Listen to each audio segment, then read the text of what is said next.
ces faux pasteurs, ils sont punis par Dieu.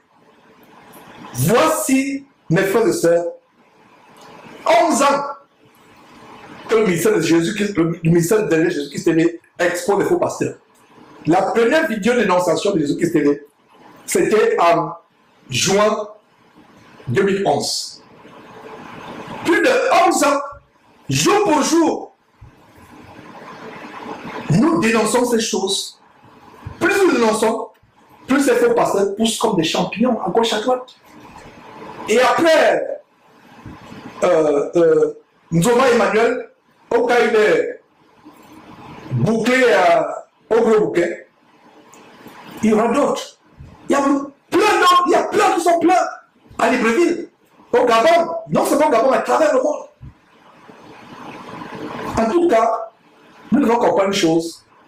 Les prophéties de la fin des temps sont en train de se dérouler effroyablement devant nos yeux. Les prophéties de la fin des temps. Les choses iront de mal en pire. Nous ne l'aurons pas. Et ça me fait mal. C'est pour cela que cette dénonciation, ce n'est pas pour n'importe qui. Mes frères et sœurs, terminons avec un homme cette fois-ci. Même les hommes sont victimes. Il a été lui aussi grugé, escroqué. Et il témoigne qu'en fait, il pense qu'il a été sous une hypnose. C'est un Nigérien au Gabon qui est arrivé dans cette séance de maraboutage spirituel luciférienne. Et heureusement, quelques temps après, les yeux sont ouverts. Et il voulait même porter plainte. Suivez, mes sœurs, vous-même, séquence 7. Chers frères et sœurs, bonjour. Je me présente. Je m'appelle Alia Bénédicte. Je suis là pour vous relater comment j'étais victime de la prophétie du soi-disant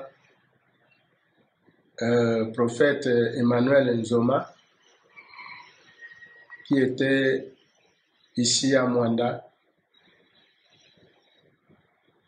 En effet, il est venu pour la campagne d'évangélisation qu'il a intitulée « Qu'est-ce qui ne va pas dans ta famille ?» J'ai participé à cette prière, cette campagne, le 4 décembre, donc samedi. J'étais là-bas le soir. Vers la fin, il avait dit que ceux qui font les affaires, que les affaires ne marchent pas, qui devaient venir écrire leur nom avec une somme de 20 000 francs. Et que... Voilà. Est-ce que vous suivez? Ceux qui ont des affaires qui ne marchent pas. Voilà ce que c'est ton dit. Donc tu vas à l'église parce que les affaires ne marchent pas. C'est vrai que ces yeux ont été ouverts, mais c'est terrible. Tu vas à l'église parce que les affaires ne marchent pas. La raison pour laquelle on va à l'église, c'est pour être agréable à Dieu, pour être délivré du péché. Si tu vas à l'église pour une autre raison, tu as commis une abomination. En fait c'est les démons que tu vas rencontrer. C'est Satan, maman que tu vas rencontrer. La seule raison pour laquelle on va dans une vraie église qui est quoi? Qui n'est pas un bâtiment, avec un nom, avec un logo. La vraie église, c'est là où il y a 2 ou 3 chrétiens qui se réunissent. Et c'est dans les maisons que les chrétiens se réunissent comme on a vu au 1er siècle. Si vous allez dans une église parce que les choses ne marchent pas, repentez-vous parce que vous êtes livré au maraboutage. Vous allez dans une église parce que la femme veut vous quitter, le mari veut vous quitter, ou alors parce que vous n'avez pas d'enfant, vous n'avez pas de boulot. C'est de la prostitution spirituelle. Tu vas rencontrer les démons. Donc, vous qui êtes parti, qui avez fait comme cet homme, qui allait dans une soi-disant église, ils savent l'embarquement pour l'en faire, ils savent l'attendre pour l'en faire. Vous êtes partis rencontrer les démons. On va à l'église véritable, là où 2 ou 3 chrétiens se réunissent. On va à l'église pour changer, pour devenir une meilleure créature, pour devenir affranchi du péché, être agréable à Dieu et prendre la route vers le ciel. Poursuivons avec cette image terrible.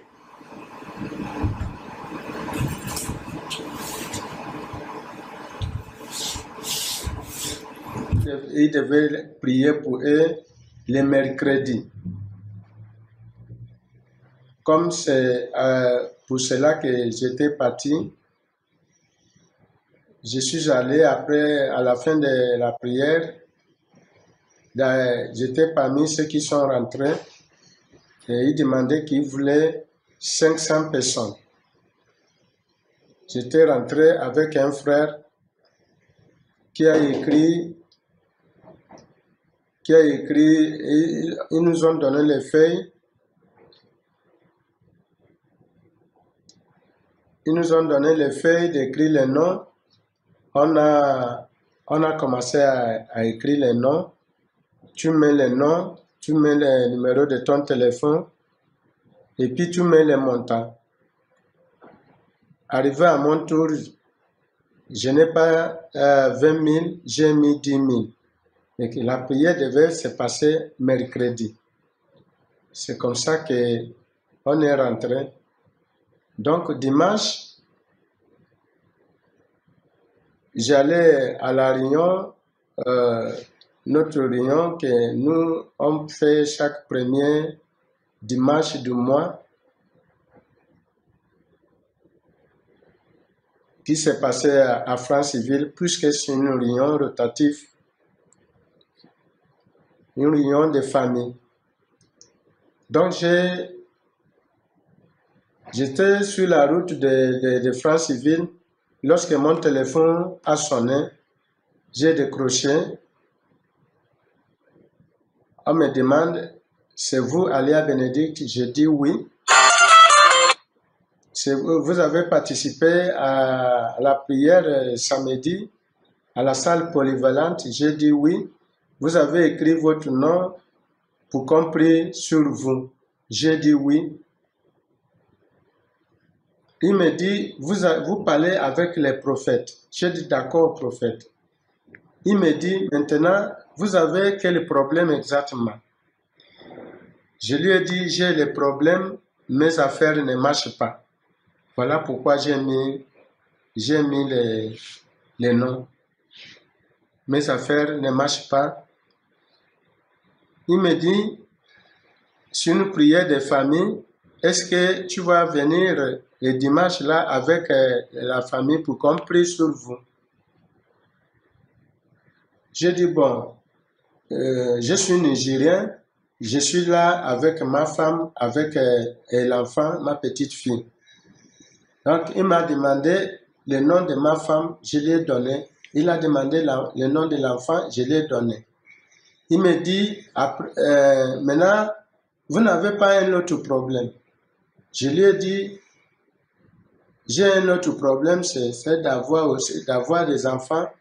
Il me dit, mais vous avez déjà un enfant, pourquoi vous dites que vous avez des problèmes? J'ai dit, non, on veut encore un autre, mais ça ne vient pas. Il me dit, bon, maintenant, vous partez à Franceville, pourquoi? Je lui ai dit, je pars à la réunion des familles. Il me demande, ça va, vous allez arriver à quelle heure? Je lui ai dit, la réunion va finir, je vais revenir entre 17h et 18h, et là, je vais venir. Il a insisté que je reviens à 17h. J'ai dit, bon, ça dépend. Si ça finit à temps, je vais venir. Alors, c'est comme ça qu'on a terminé. Et tout ça là, je lui répondais étant dans les bus. Maintenant, arrivé à Mbaya, on s'est arrêté, je suis sorti. de la voiture, j'ai pris mon téléphone, je l'ai rappelé. J'ai dit, je suis Alia Bénédicte que vous avez appelé tout à l'heure. Comme je suis dans le bus, je ne vous écoutais pas bien. Maintenant, comme je vous ai dit que j'ai les problèmes, mes affaires ne marchent pas, mes activités ne marchent pas, voilà pourquoi j'ai mis mon nom. Et puis, même dans la famille, nous sommes 3 garçons dans la famille, dans ma famille, mais rien ne va pas. Nous 3 personnes n'arrivent à relever l'autre. C'est là où il m'a dit maintenant que je devais, qu'il fallait que j'arrive à la prière le soir. J'ai dit d'accord. À la fin de la réunion, je suis revenu à Mwanda. Je suis allé rejoindre ma femme là-bas à la salle polyvalente. Dès que je suis arrivé, je n'ai pas fait même pas 1 heure de temps. Voilà comment le prophète dit, il a sa prophétie en disant, il y a un Nigérien qui est caché là-bas. Ce Nigérien-là, il vend les pièces détachées. Ma femme me dit, oh, c'est toi? J'ai dit, non, je ne suis pas le seul Nigérien qui vend les pièces. Attends d'abord. Après, il dit, cette personne que j'ai dit s'appelle Alia Bénédicte. C'est comme ça que je suis sorti. On m'a mis devant son podium. Il me dit, c'est vous Alia Bénédicte? J'ai dit oui. Il me dit, vous revenez d'une réunion de France civile sur une association de sorcellerie. Vraiment, chers frères et sœurs, au moment qu'il parlait ça, c'est comme si on m'a attaché la langue, c'est comme si le cerveau était quitté. Je ne savais plus ce que je faisais. Je répondais seulement oui papa, oui papa. Il me dit, dans votre réunion là, on t'a envoyé de venir me tenter. Je ne faisais que répondre ma boulement comme ça. Il me dit... Mes frères et sœurs, avant de continuer, vous avez écouté comment ce monsieur parle de comment son cerveau était bloqué, comme il avait été hypnotisé. Voilà un témoignage tellement véridique. Et c'est tellement ce qui est arrivé à cette dame qui fait le shopping d'une grossesse, aller chez les marabouts, aller chez les faux pasteurs. C'est terrible. Donc voilà comment tu vas pour soi-disant décorer tes affaires et tu vas récolter ce que tu vas chercher. Ce que tu vas chercher en fait, c'est l'envoûtement, l'ensorcellement. Ce n'est donc pas surprenant que tu es hypnotisé. C'est pas surprenant. Quand on fait son lit, on se couche. Satan sait que tu as la cupidité dans ton cœur. Satan sait que tu ne cherches pas Dieu. Tu cherches tout simplement à choisir ta vie. Et quand tu arrives là-bas, tu es la proie facile, tu es le candidat. Suivez mes frères de série, il reste environ 7 minutes. Et nous sommes d'ailleurs à la fin de cette émission. Suivez. Ta femme s'appelle Alia Francisca? Non. Ta fille s'appelle Tabitha? Je ne faisais que répondre. Il me dit, dans votre famille, vous êtes 3 garçons. Et parmi les 3 garçons, il n'y a rien qui marche. Tout ça là. Donc, tout ce qu'il m'a révélé, c'est tout ce qu'il m'avait, de toutes les informations qu'il a pris avec moi sur la route de France civile. Donc, c'est tout ce qu'il a pris. Il m'a appelé toutes les conversations qu'on a eues, qu'il est venu me donner comme prophétie devant les gens. Comme quoi, il m'a traité de sorcier. Et jusqu'à aller dire que mon unique fille, que je suis sur le point de lui prendre pour sacrifier, pour faire les rituels d'argent. Donc, je ne savais pas ce qui m'arrivait. Après que je me suis, après là, que je me suis retrouvé et je me suis demandé qu'est-ce qui m'arrivait, qu'est-ce que j'ai répondu, qu'est-ce qui s'est passé. Et voilà, le lendemain, on me met sur Facebook juste pour me détruire toute la famille, détruire mon image, détruire l'image des Nigériens qui sont ici dans le Togo. Donc, mes frères et sœurs, j'étais là pour faire cette vidéo pour vous relater comment ce prophète a eu à donner ces prophéties qui est fausse à ma personne. Puisque je suis allé pour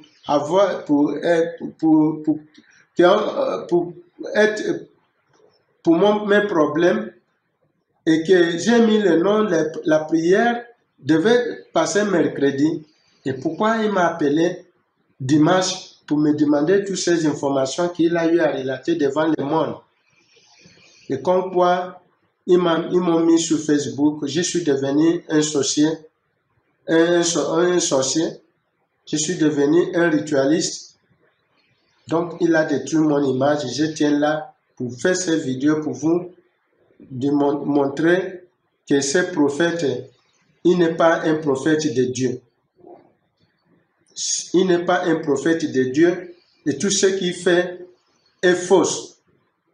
Et je ne suis pas le seul qui a fait les mêmes choses.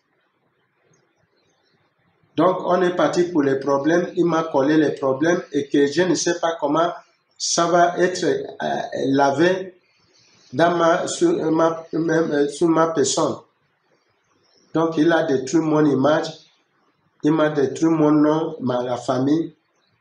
Donc, je tiens là pour vous attirer vos attentions. Tous ceux qui peuvent aller dans son église, ou bien s'ils pourraient revenir encore un jour ici à Mwanda pour la campagne d'évangélisation, et nous devons vraiment faire attention. Nous devons vraiment faire attention d'aller dans ce genre de campagne d'évangélisation et d'écouter ces qualités de prophètes qui viennent aujourd'hui. Mais on est venu, c'est parce que c'est l'ignorance, on n'écoute pas ce que la Bible dit, que dans la fin de temps, il y aura beaucoup de prophètes, de fausses prophètes qui viendront dire que Jésus est là, et je suis ici, n'allez pas, ne courez pas. Mais puisque ça n'est ainsi, chacun de nous a des problèmes. Ce qui m'a attiré, il a dit, qu'est-ce qui ne va pas dans ta famille? Et mes affaires dans notre famille, ça ne va pas. On souffre. Voilà pourquoi je suis allé. Mais il a dit, on devait prier sur ceux qui font des affaires qui ne marchent pas. Et voilà comment il a prié sur moi. Voilà, je tiens à mes frères et sœurs de vous dire que nous devons faire attention à ce genre de prophètes qui viennent chez nous et qui donnent des prophéties qu'on ne sait même pas comment ça se passe. On ne sait pas ce qu'ils font, c'est quel esprit. Et lorsqu'ils donnent toutes ces choses, vous ne pouvez pas dire non. Vous ne pouvez pas vous amener seulement dire oui, oui, oui. C'est après que vous allez comprendre, savoir ce que vous avez dit. Donc, j'en ai terminé. Merci. Je m'appelle Alia Bénédicte. Voilà mes frères. C'est merveilleux de savoir que cet homme finalement a eu les yeux ouverts. Il s'est repenti d'ailleurs, il exhorte à la fin. Il exhorte, ce qui est merveilleux. C'est pour cela que nous sommes là. Mais sa réputation a été entachée. Il n'y a que Dieu qui peut réparer cette réputation. Voilà les conséquences d'aller chez les marabouts, d'aller chez les faux pasteurs qui donnent des grossesses. Un homme qui vous donne une grossesse de 3 mois, donc il peut vous donner une grossesse de 5 mois, il peut vous donner une grossesse de 6 mois, 7 mois, il peut vous donner une grossesse même de 9 mois et vous dire, voilà une grossesse de 9 mois, allez à la maison à coucher. Qu'est-ce qui met dans votre ventre? Conclusion, des démons. Vous allez prendre des démons. Oh Gabon, as-tu été abandonné par Dieu à cause de ton amour pour les fétiches, à cause de ton amour pour le vampirisme? Mais je ne pense pas. Gabon, mets tes genoux au sol et tends-toi au sol. Demande à Dieu de te pardonner. Demande à Dieu de te relever de là où tu es tombé. Demande à Dieu d'exercer sa compassion sur toi. Oh Gabon, est-ce à ce point-là que tu t'es éloigné de ton Dieu?